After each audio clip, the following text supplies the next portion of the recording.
Bonjour, il est écrit dans le psaume au chapitre 128, « Heureux quiconque craint l'Éternel et marche dans ses voies. Tu jouis alors du travail de tes mains, tu es heureux, tu prospères. » Aujourd'hui, on veut répondre à cette question, comment avoir la foi pour être heureux? Et quand mon invité m'a partagé ce titre, j'étais enthousiaste à l'idée de pouvoir être encouragé pour être heureux. Vous savez, parfois on a la joie dans le cœur, mais elle ne se manifeste pas forcément. Et on a aussi parfois des défis. Certains, ça peut être des défis relationnels. D'autres, c'est simplement le mauvais temps dehors. Personnellement, j'aime le soleil. Je vivrai au soleil toute la nuit, toute la vie, toute l'année. Mais malheureusement, on est dans des conditions d'hiver difficiles ici au Québec et on doit être courageux quand l'hiver arrive. Et peut-être c'est votre cas, ou peut-être ce sont des relations, peut-être vous traversez par des moments, des temps beaucoup plus durs que le simple mauvais temps à l'extérieur. Peut-être c'est dans votre corps, des maladies, peut-être des difficultés financières. Et je prie aujourd'hui, pendant cette semaine, alors que nous allons parler de la foi, que vous puissiez être encouragés par la parole de Dieu et avoir une joie qui est complète. Que votre joie soit complète. C'est notre désir pour vous, c'est ma prière pour vous, c'est notre prière pour vous en cette journée, que votre joie soit complète, que vous puissiez non seulement être heureux dans votre cœur, parce que Jésus est dans votre cœur et le croyant né de nouveau est heureux dans son cœur, mais également dans votre âme, que vos pensées, que votre cœur soient complètement heureux. Et cette semaine, c'est une joie pour moi que de recevoir un invité, le pasteur Chris Campion, qui est pasteur de l'Église et du ministère Tout est possible. Alors, pasteur Chris, merci d'être là avec nous.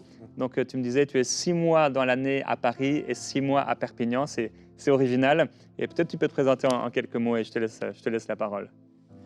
Alors, je suis votre frère Chris. Je suis un garçon qui fait partie de la communauté des gens du voyage et qui a été appelé au service de Dieu pour pouvoir équiper l'Église, mais aussi propager autour de nous, dans nos familles, les personnes que Dieu va nous connecter, que Christ est mort et qu'il est ressuscité pour le salut de l'humanité. Dis-moi ce que tu crois et je te dirai ce que tu peux vivre. Alors aujourd'hui, nous allons nous poser une question ensemble, c'est comment avoir la foi pour être heureux. Et nous allons lire 3 textes ensemble qui se trouvent dans les Écritures. Psaume, chapitre 51, à partir du verset 12. C'est une prière, c'est « Rends-moi la joie de ton salut ». Donc, on comprend à travers ce texte qu'à travers le salut qui a été reçu, ce que Dieu donne en Christ, il y a un sentiment, une atmosphère, un fruit qui doit sortir justement de ce salut, c'est ce qu'on appelle la joie. Dans le psaume 23, au verset 6, il dira ceci, il dit « Oui, le bonheur et la grâce m'accompagneront tous les jours de ma vie ». Il ne dit pas que le dimanche, il ne dit pas que dans l'éternité, mais tous les jours de ma vie, et j'habiterai dans la maison de l'Éternel jusqu'à la fin, amen, de mes jours. Et le livre des Galates, chapitre 5, versets 22 et 23, nous dit « Quant au fruit de l'esprit ».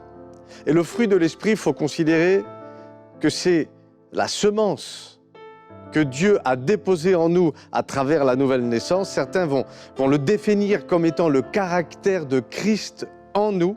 Le fruit de l'esprit, c'est l'amour, la joie, la paix, la patience, la bonté, la bienveillance, la foi, la douceur et la maîtrise de soi, ce qui doit conduire à manifester justement une vie sur la terre où il semblerait, et je crois de tout mon cœur que c'est la volonté de Dieu, que le chrétien, peu importe les défis qu'il va rencontrer, il est appelé à manifester, amen, le caractère de Christ et à vivre une vie sur la terre qui ne va pas dépendre des circonstances, mais qui va dépendre seulement de ce que Dieu a fait en lui. Il faut être honnête, ça a été mon cas. Entre ce que je lisais, ce que je pouvais écouter des prédications et ce que je vivais, pendant longtemps, j'ai été confronté à une forme de brouillard dans mon esprit où je voyais les choses, mais de loin. Ou des fois, je les voyais, mais dans les Écritures. Ou parfois, je les voyais dans les autres, mais je ne les voyais pas pour moi.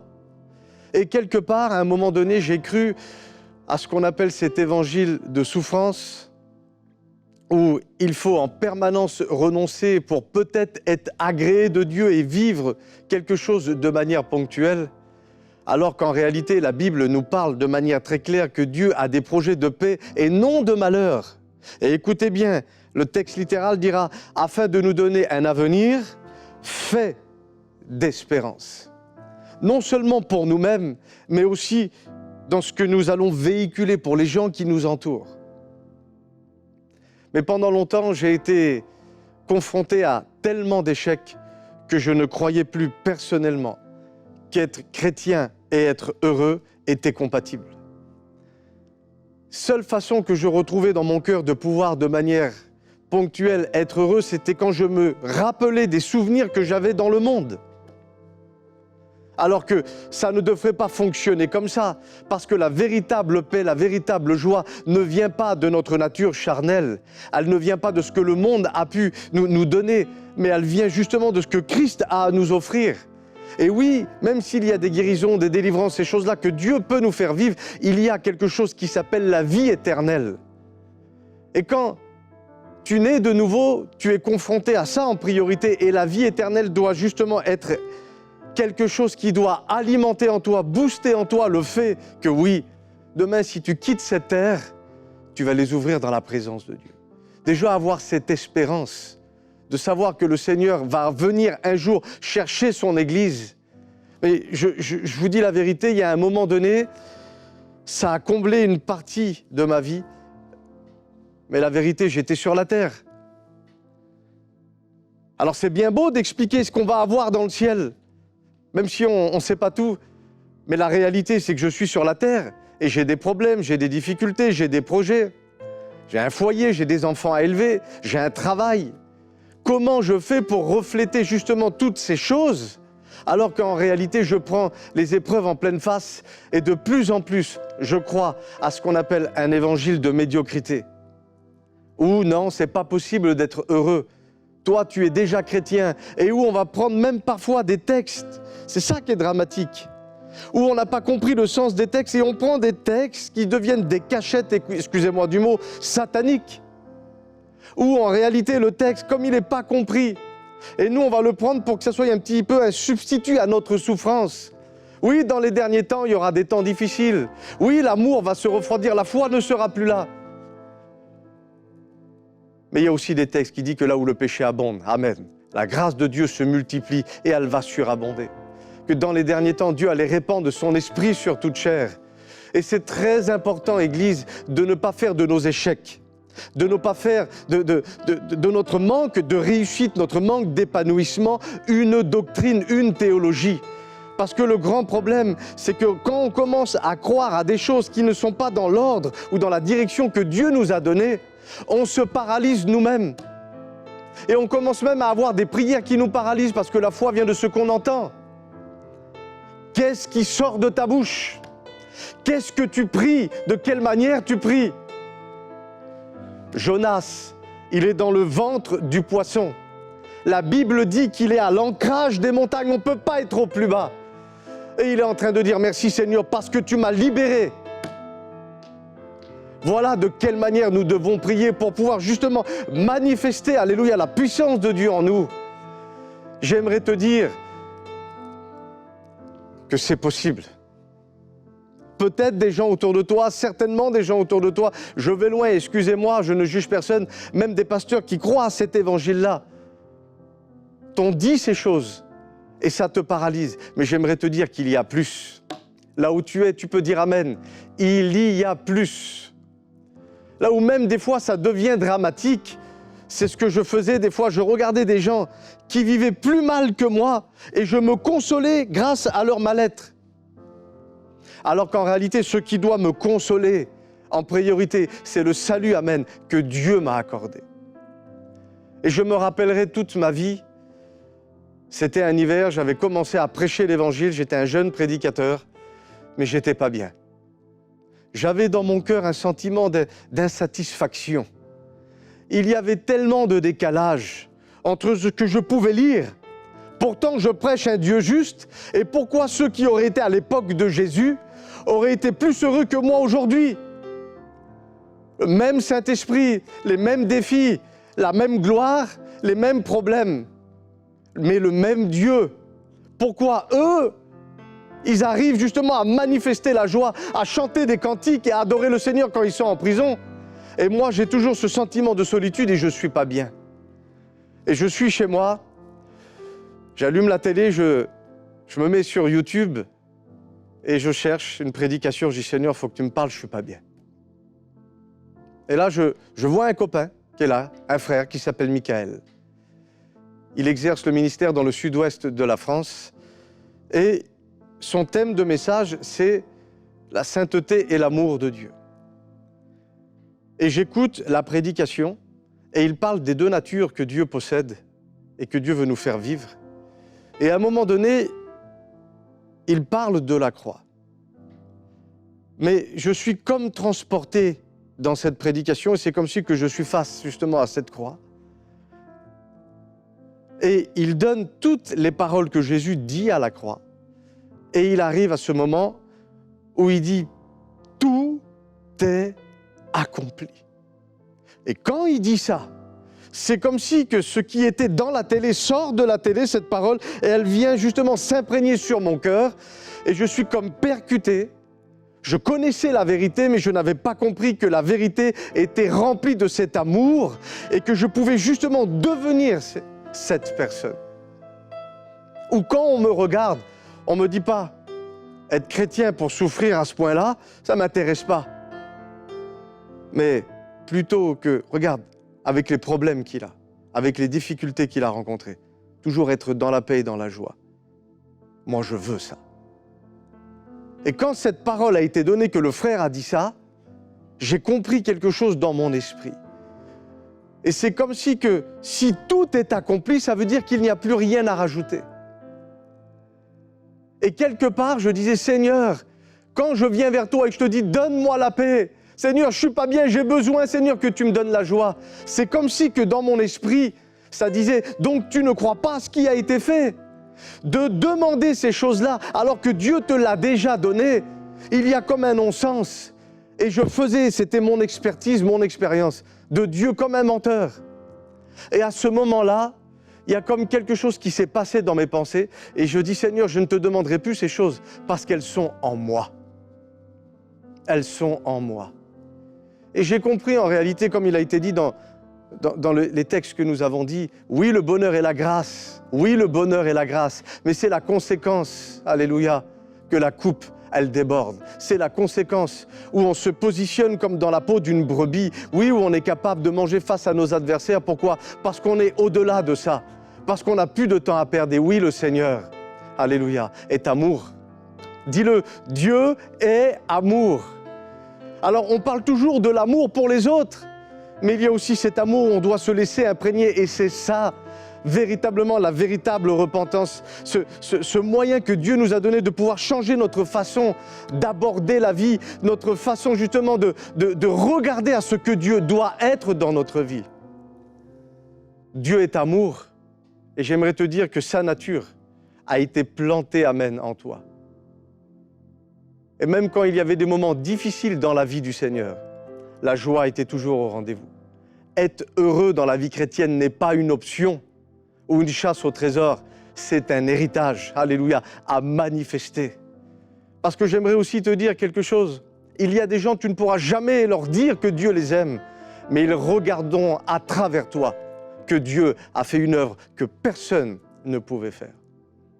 La puissance de Dieu, ce n'est pas toujours de prier pour les malades ou de chasser les démons. La puissance de Dieu, c'est de montrer aussi pendant les moments compliqués, les moments difficiles, que même si la tempête est là, les gens s'agitent, mais le modèle de Christ, c'est moi, je suis convaincu de là où je dois aller. Je crois dans mes propres paroles, je vais passer de l'autre bord. Il peut y avoir la tempête qu'il veut, moi je dors dans la barque.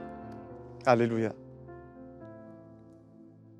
Dieu m'a fait comprendre que de vivre dans la nostalgie de ces choses, où il semblerait quelque part, que ma vie dans le monde était peut-être mieux que la vie en Christ.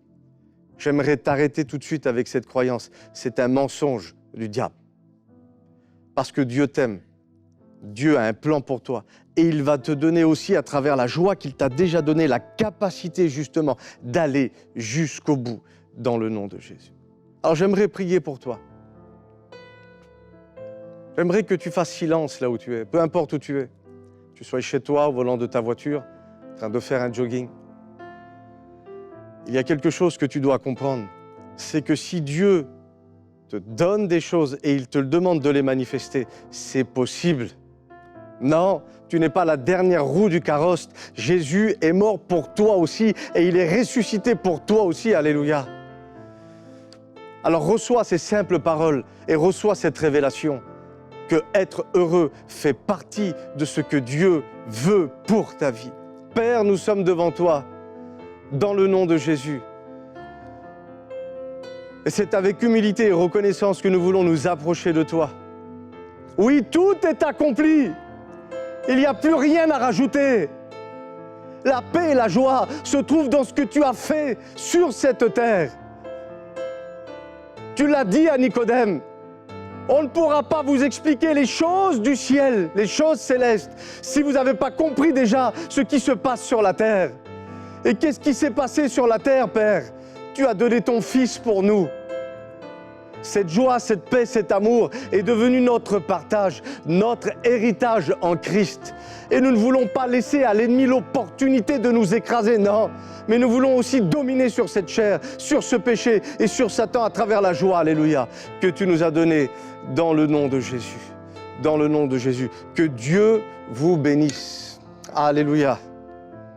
Seigneur, nous voulons te glorifier, te remercier pour cette joie.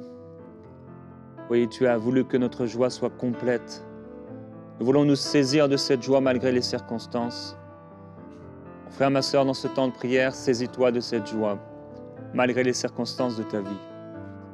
Nous l'avons entendu, nous pouvons avoir la foi pour être heureux, la foi pour marcher dans la joie, la foi pour manifester cette joie. Il est évident que le diable voudrait que tu sois triste tous les jours de ta vie. Et comme on l'a entendu également, même dans la prison, les apôtres étaient heureux et remplis de joie et du Saint-Esprit. C'est pourquoi, Seigneur, nous voulons obéir à ta parole. Nous ne voulons pas être des contre-exemples, des contre-témoignages de ton action, de ton amour, de ta bonté à notre égard. Nous ne voulons pas être comme des enfants ingrats qui ont tant reçu et qui vivent dans la tristesse, l'animosité, les calomnies, le rejet. Nous choisissons la joie aujourd'hui. Alléluia, au nom de Jésus. Là, je prie pour cette joie dans la vie de quelqu'un qui souffre, dans sa vie, dans ses relations, dans son corps. Alléluia. Nous appelons cette joie à se manifester. Nous invitons et nous accueillons cette joie, que notre joie soit complète. Seigneur, je prie pour mes frères et mes sœurs qui ont une joie dépendante des circonstances, dépendante de la météo. Et Père, je te demande, s'il te plaît, un esprit de révélation, qu'ils puissent recevoir une révélation qui va transformer leur vie à partir d'aujourd'hui. Que cette joie du salut en eux soit réelle, que cette joie du salut soit complète afin qu'ils puissent être heureux. Amen. Oui, tu dis dans ta parole, heureux est celui qui te craint. Tu nous as promis cette joie, la joie du salut. Seigneur, merci de triompher dans nos vies de tout ce qui est venu cacher cette joie, tout ce qui a enfoui cette joie en nous. Nous marchons dans la joie, nous accueillons la joie, nous serons heureux, nous le sommes en ton nom. Nous choisissons la joie, nous choisissons d'être heureux. Mon frère, ma soeur, déclare-le, je choisis d'être heureux, je choisis d'être heureuse dans le nom de Jésus. C'est ma portion, c'est mon héritage. Je serai heureux, heureuse dans le nom du Seigneur Jésus. Alléluia, au nom de Jésus. Au nom de Jésus. Seigneur, être heureux avec toi, ce n'est pas une application de plus, mais véritablement ce qui sort du salut que tu nous as donné, Seigneur. Accorde, Seigneur, à celles et ceux qui sont connectés au son de nos voix, cette révélation. Seigneur, que nous pouvons triompher de la maladie à travers la joie. que nous pouvons triompher, Seigneur, du péché à travers la joie, que nous pouvons être des lumières vivantes, des évangélistes à travers la joie que nous allons manifester. Seigneur, Père, tu as donné ton Fils et ce sacrifice est suffisant, alléluia, afin de pouvoir nous réjouir éternellement. Seigneur, c'est avec humilité, Seigneur, action de grâce, reconnaissance, que nous voulons ensemble nous approcher de toi. Seigneur, accorde à celles et ceux qui nous écoutent, Seigneur, cette révélation, Seigneur, que non, tu as souffert pour ne plus qu'on souffre. Et Seigneur, oui, il y a des chemins, Seigneur, à traverser, mais la souffrance, le mal-être ne doit pas être un jardin à cultiver, c'est faux. Seigneur, être obéissant, c'est de te dire oui encore. De te dire oui encore aujourd'hui, oui. Tout est accompli, Seigneur. Merci pour ce que tu es en train de faire. Merci pour ce que tu es en train de manifester. Là où tu élèves ta voix et tu commences à proclamer, alléluia, la joie du Seigneur. Nous sommes dans la joie, ta parole nous dit, quand nous allons à la maison de l'Éternel. Oui. Mais, et il y a un mais nos pas se sont arrêtés à tes portes. Église, entre dans le parvis. Entre dans la présence de Dieu, entre dans les promesses, prends tes responsabilités. Tant pis pour ce que les gens diront. Ce qui est important, c'est ce que Dieu dit sur toi. Tu es heureux, tu es heureux, tu es heureux, tu es heureux, tu es heureux. C'est ce que Dieu disait à travers Jésus aux personnes qui étaient connectées au son de sa voix. Et j'aimerais te le dire aussi. Toi qui as connu Jésus, toi qui vis avec le Seigneur, tu es heureuse, ma sœur, alléluia. Tu es heureux, mon frère, dans le nom de Jésus. Dans le nom de Jésus. Tu dois prendre une décision là où tu es de rejeter ce tempérament de tristesse, ce vêtement de tristesse qui s'est déposé sur ta vie, peut-être depuis l'enfance, peut-être à cause d'un tempérament, d'un caractère particulier.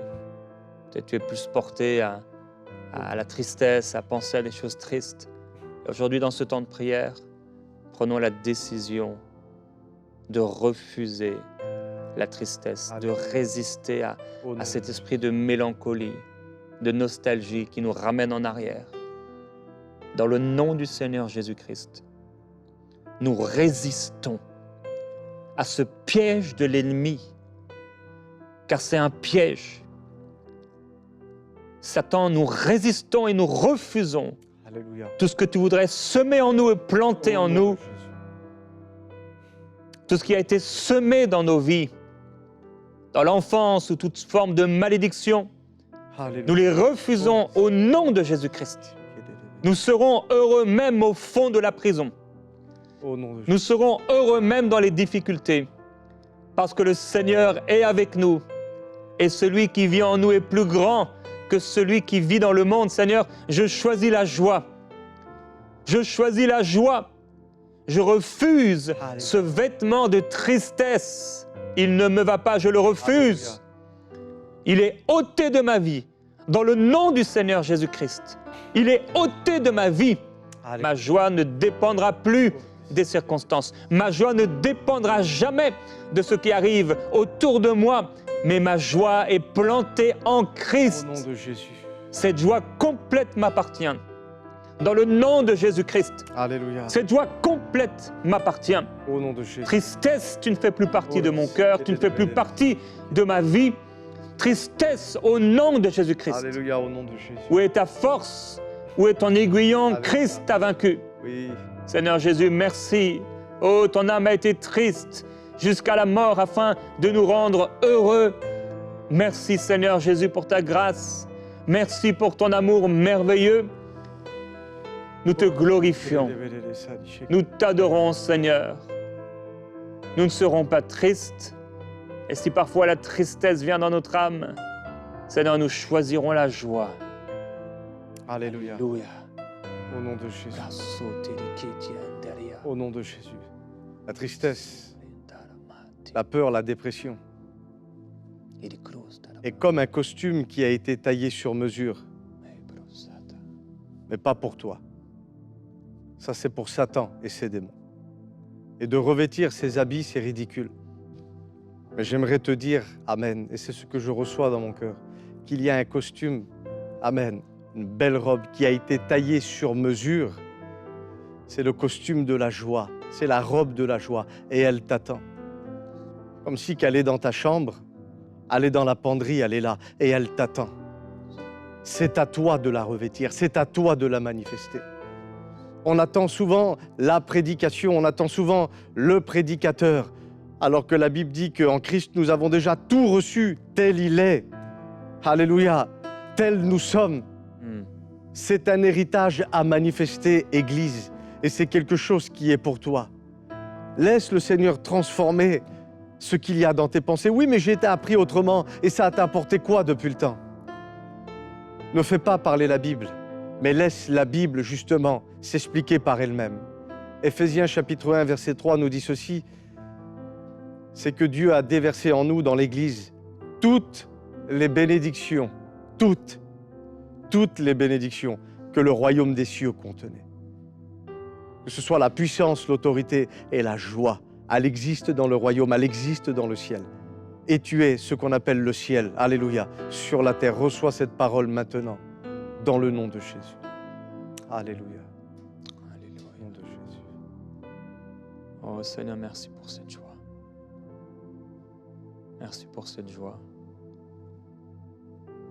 Le Seigneur veut encourager plusieurs personnes. Vous avez des mauvaises habitudes qui nourrissent votre tristesse. Il y a des personnes avec qui vous parlez souvent et les discussions que vous avez ne vous réjouissent pas et vous nourrissez de cela. Certains vous aimez, même créer parce que cet esprit d'oppression vous pousse à cela et vous créez les circonstances dans votre maison pour être dans la mélancolie. Vous aimez, certains, fermer vos rideaux, vous aimez le temps pluvieux et vous mettez là, chez vous, comme quelqu'un sans espoir, vous vous entourez d'une couverture et vous restez là peut-être en train de lire ce roman et ça ne fait que nourrir votre tristesse, peut-être à travers des films ou des séries télévisées, vous nourrissez comme ça la tristesse. Ne nourrissez plus la tristesse. C'est-à-dire nous refusons de nourrir cette tristesse. Nous refusons de parler la tristesse. Alléluia. Nous refusons de proclamer la tristesse. Nous refusons de chercher la pitié des autres. Mon frère, ma sœur, si tu cherches la pitié des autres, aujourd'hui tu dois te repentir et dire Seigneur, pardonne-moi d'avoir essayé de chercher la pitié chez les autres. Pardonne-moi d'avoir voulu montrer aux autres combien j'allais mal, combien on avait besoin de prendre soin de moi. Seigneur, je te demande pardon d'avoir eu cette mentalité, d'avoir manifesté ces paroles, ces actes. C'est toi, Seigneur Jésus, qui me comble. Ce n'est pas l'homme. Mon appui est sur toi et pas en l'homme. Alors merci pour cette joie. Que cette joie soit complète. Oui, que la joie du Seigneur soit sur vous dans le nom du Seigneur Jésus-Christ et que vous puissiez être heureux, heureuses tous les jours de votre vie. Marchez par la foi et croyez que cette joie vous appartient. En son nom. Amen.